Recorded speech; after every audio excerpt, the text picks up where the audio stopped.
Bismillahirrahmanirrahim. Assalamualaikum warahmatullahi wabarakatuh. Apa kabar kawan-kawan semua? Semoga sehat selalu dan selalu dalam lindungan Allah Subhanahu wa taala dimanapun berada. Pada kesempatan kali ini saya akan membuat video pembelajaran yang berjudul tentang fasilitas belajar pembelajaran teknologi pendidikan dan penerapannya pada pendidikan agama Islam. PowerPoint ini disusun oleh saya sendiri, saya Muhammad Hardiansyah, selaku mahasiswa di Sekolah Tinggi Agama Islam Negeri Mandailing Natal. Oke, demi mempersingkat waktu, mungkin masuk saja kita ke pembahasan yang pertama, yaitu pengertian fasilitas belajar dan teknologi pendidikan. Fasilitas adalah hal-hal yang berguna atau bermanfaat, yang berfungsi untuk mempermudah suatu kegiatan. Dalam Kamus Besar Bahasa Indonesia disebutkan bahwa fasilitas adalah sesuatu yang dapat membantu atau memudahkan pekerjaan, tugas dan sebagainya. Jadi fasilitas ini adalah salah satu mungkin bisa kita sebut kita sebut benda ataupun dan sebagainya demi mempermudah ataupun membantu tugas dan pekerjaan kita. Belajar dan pembelajaran teknologi pendidikan merupakan suatu proses yang kompleks dan terpadu, melibatkan orang, prosedur, peralatan, dan organisasi untuk menganalisis, mencari jalan pemecahan masalah yang menyangkut semua aspek belajar manusia. Oke, selanjutnya di sini juga ada jenis-jenis fasilitas belajar.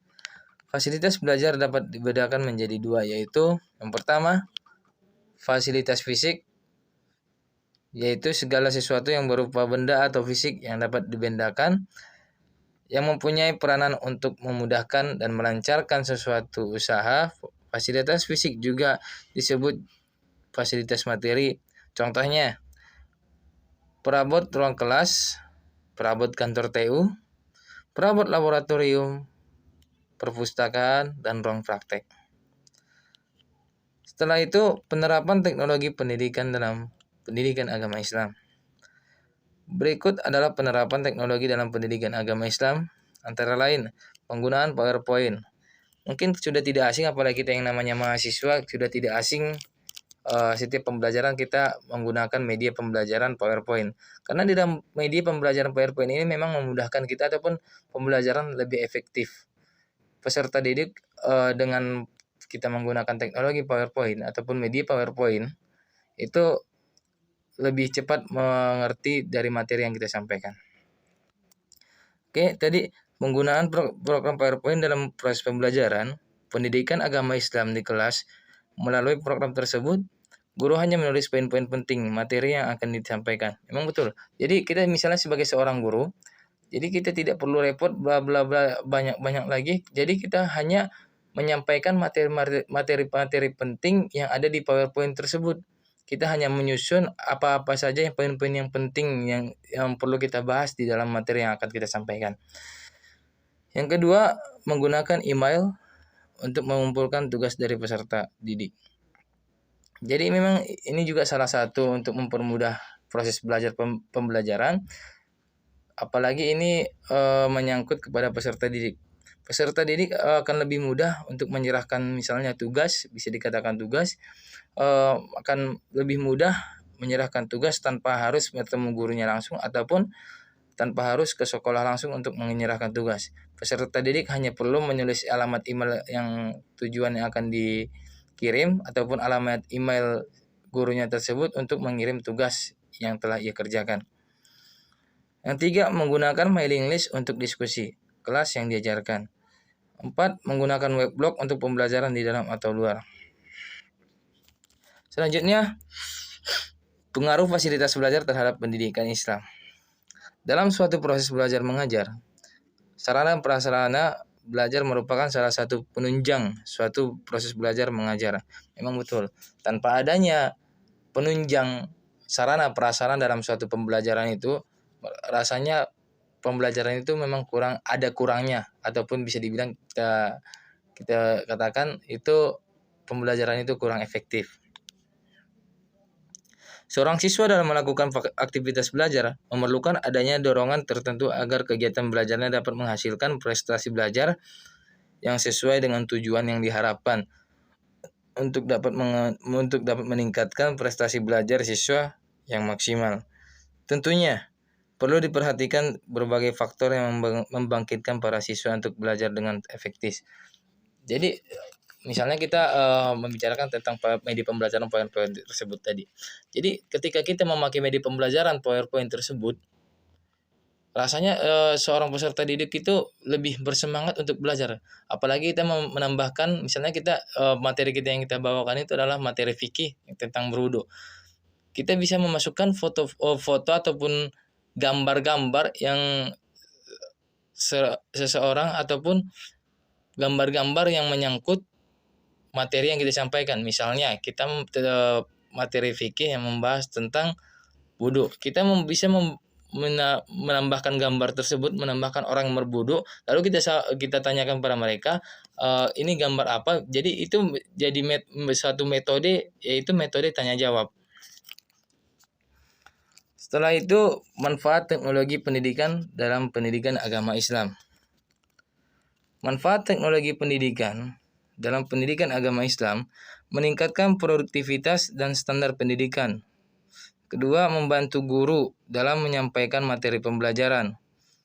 Yang ketiga, sebagai alat dalam mendukung pengembangan pengetahuan sehingga memudahkan siswa dalam mendapatkan berbagai macam informasi. Ya, sekarang teknologi ini memang sangat dibutuhkan dalam pembelajaran karena anak-anak sekarang memang sangat dibutuhkan yang namanya teknologi dalam pembelajaran itu.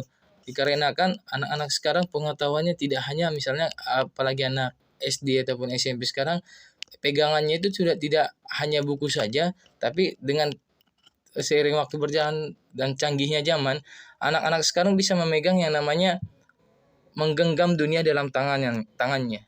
Mereka bisa menggenggam dunia dalam satu genggaman, yaitu yang namanya sekarang mungkin kita sama-sama kita ketahui, yaitu namanya smartphone atau Android. Dengan itu mereka bisa mengetahui info-info dari luar ataupun berbagai macam informasi dari satu handphone yang mereka pegang itu. Jadi memang di dalam teknologi pendidikan ini sangat diperlukan dalam pendidikan zaman sekarang. Jadi kesimpulan dalam pembahasan kita tadi, fasilitas adalah hal-hal yang berguna atau bermanfaat yang berfungsi untuk mempermudah suatu kegiatan dalam dunia pendidikan. Ya, memang teknologi tersebut memang sangat membantu guru-guru ataupun para siswa pada zaman sekarang untuk mencapai pembelajaran yang maksimal. Dengan pembelajaran yang maksimal tersebut, para siswa juga menuai prestasi-prestasi belajar yang sangat memuaskan.